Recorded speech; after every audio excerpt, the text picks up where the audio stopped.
கடத்தெரு ஓரம் போகாதம்மா, ஐயாவோட நினைப்பத்தான் தூண்டும் அம்மா.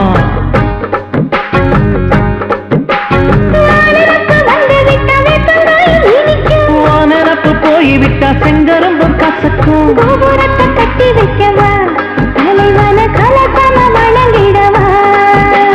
கட்ட விரல் ரத்தம் எடுத்து கண்மணிய குங்குமமா வச்சு விடுவேன். தொட்டா சிணுங்கி போல தொட்டா சிணுங்குறாளே சிட்டார சிட்டு குருவி.